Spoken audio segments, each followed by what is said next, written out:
ঈদ ভ্যাকেশনে কই কি করলাম এই জিনিসটাই থাকবে। আর আজকে হচ্ছে ঈদের চতুর্থ দিনের ভিডিওটা। এটা আমরা হচ্ছে নানি বাড়ি গিয়েছিলাম, তো ওইখানে হচ্ছে মালিখালির গ্রামে হচ্ছে মেলা হচ্ছিল। তো প্ল্যান ছিল হচ্ছে গ্রামের মেলাগুলো কেমন হয় সেটাই দেখতে যাব। তো আমরা এখানে হচ্ছে ভ্যানে করে যাচ্ছিলাম, গাড়ি নেই নাই। তো এই যে হচ্ছে আমার কলিজাতরা, আমরা সবাই মিলে একসাথে গিয়েছি। বাট যারা যারা ক্যামেরার সামনে আসতে চায় না তাদেরকে নেই নাই। এটা হচ্ছে গ্রামের মেলা।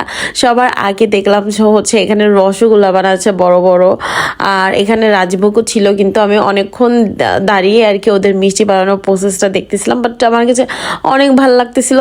বাট আর একটা কথা, আমি কিন্তু কোনো মিষ্টি খাই নাই, কেন যেন আমার কাছে ভালো লাগে না, মিষ্টি জিনিসটাই ভালো লাগে না। যেহেতু সামনে গরম গরম বানাচ্ছে তাও হচ্ছে নেই নাই।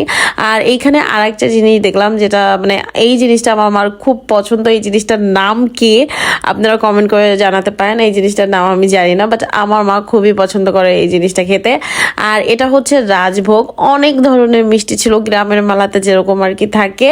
তো এটা হচ্ছে আমার ফার্স্ট টাইম না, এটা হচ্ছে আমার সেকেন্ড টাইম গ্রামের কোনো মেলায় আর কি ঘোরা। এইখানে জাস্ট আমি যে রোতে গেছি, এই রোতে খালি মিষ্টি আর মিষ্টি, ঠিক আছে।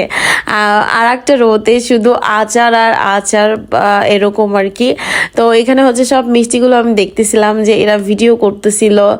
আর আমার কাছে মনে হয় যে এখানে কোনো ভেজাল নাই, একটু হয়তো একটু অপরিষ্কার থাকতে পারে, বাট ভালো জিনিস আর কি আমার কাছে যেটা মনে হয়েছে। তো মিষ্টি জিনিসটা আমি খাই নাই, আমি জাস্ট হচ্ছে ভিডিও করেছি। আর আরেকটা জিনিস আমি বলি, যে যেটা কি সব থেকে বেশি দেখি সেটা হচ্ছে কোনো জিনিস অনলাইনে যদি ট্রেন্ডিংয়ে আসে, ওই জিনিসটা কিন্তু গ্রামে সব থেকে বেশি ভাইরাল হয়। তো ওই জিনিসটা আমি সবার লাস্টে দেখাবো। তো ওই জিনিসটা জানার জন্য অবশ্যই আপনাদের কমেন্ট করতে হবে।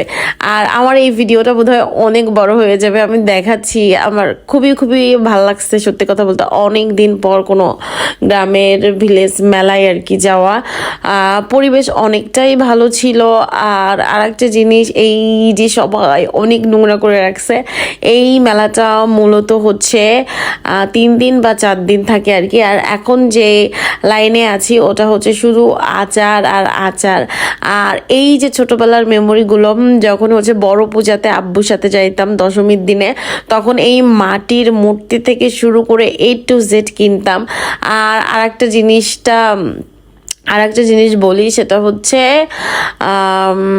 মাটির জিনিসগুলো দেখলে আমার কাছে মনে হয় যে কিভাবে এই জিনিসটা হচ্ছে কালেকশন করব, মানে গুছিয়ে রাখতাম শোকেজে, ঠিক আছে।